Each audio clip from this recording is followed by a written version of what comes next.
नमस्कार, मैं मोहम्मद सैनुर हसन और आप देख रहे हैं क्राइम जासूस। मिर्जापुर में गंगा का जलस्तर लगातार बढ़ता जा रहा है, जिससे नदी किनारे बसे ग्रामीणों में दहशत का माहौल है। बीते गुरुवार को एसडीएम सदर गुलाब चंदा ने अधिकारियों द्वारा लगातार बाढ़ प्रभावित क्षेत्रों का निरीक्षण कर स्थिति का जायजा लिया जा रहा है।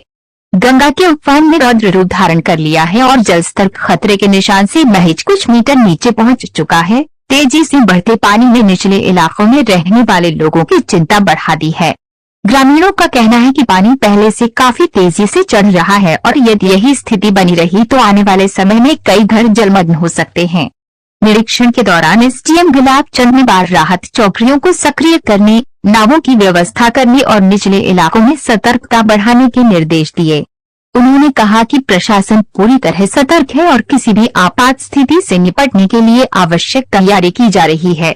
गंगा जलस्तर के बढ़ने, बाढ़ की संभावनाओं को देखते हुए नगर विधायक रत्नाकर मिश्र ने समुचित बाढ़ राहत को लेकर मुख्यमंत्री योगी आदित्यनाथ से बात की और कहा कि बाढ़ प्रभावित लोगों को पूरी मिलेगी राहत सामग्री, पशुओं को चारा, दवा की भी होगी व्यवस्था। गौरतलब है कि उजला पुल के पास गंगा का जलस्तर 76 मीटर से ऊपर पहुंच चुका है, जबकि चेतावनी स्तर 76.724 मीटर है। स्थिति को देखते हुए जिला प्रशासन ने नगर निगम और सिंचाई विभाग को अलर्ट पर रखा है।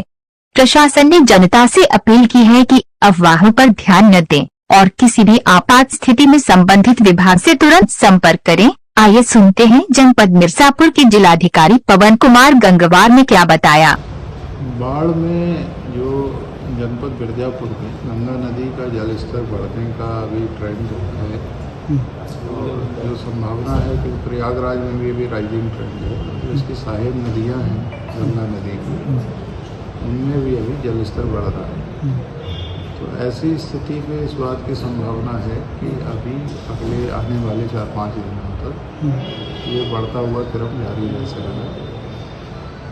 उस स्थिति में ऐसा प्रतीत होता है कि खतरे का निशान की आसपास तो नदी जल्दी आ जाएगी, उससे थोड़ा ऊपर भी जा सकती है। तो इससे जो गांव प्रभावित हो सकते हैं वो सारे गांव चिन्हित कर लिए गए और उनके लिए जो जरूरी व्यवस्थाएं हैं, जैसे बाढ़ चौकियों का चिन्हीकरण करना है, नावों की व्यवस्था करना है, उसके अलावा राहत सामग्री का पैकेट करा के अगर वितरण की आवश्यकता होगी तो उसकी व्यवस्था करना है। पशुओं की जैसे उनका खुर पका, मुंह पका, इस तरह की जो बीमारियां होती हैं उससे टीकाकरण का विषय है। या फिर बाढ़ की स्थिति में जैसे शुद्ध पेयजल होता है तो उसको बनाए रखने के लिए ब्लीचिंग पाउडर है, क्लोरीन टैबलेट्स है, इन सब के प्रबंध करना है।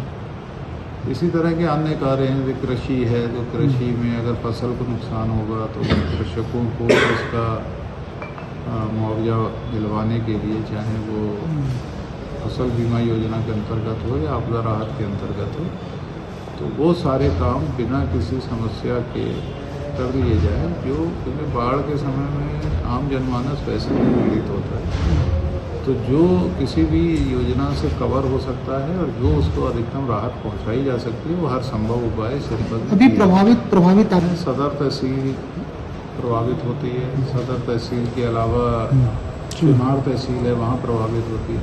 8 विकास खंड हैं जिनमें प्रभाव पड़ सकता है। तो वो सभी लोग, वो सारे चिन्हीकरण तो किया गया है और वो व्यवस्थाएं, जो भी जरूरी व्यवस्थाएं हैं वो सब सुनिश्चित की जा रही हैं।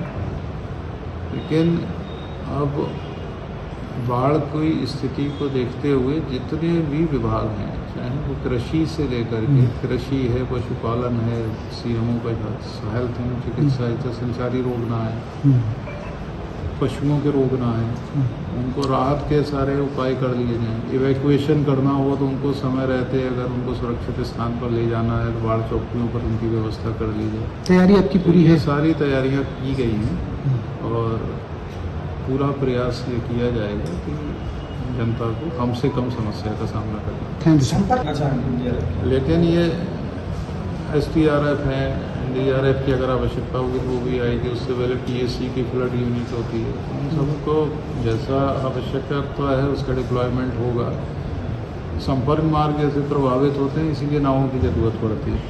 जैसे हमने शुरुआत में कहा कि नावों की व्यवस्था की गई, उनकी आवश्यकता ही इसलिए होती है कि संपर्क मार्ग से अगर कोई गांव कट गया है तो लोगों को इवैक्यूएट करने के लिए, वहां तक राहत सामग्री पहुंचाने के लिए नावों के माध्यम से उस समय कार्य किया जाता है।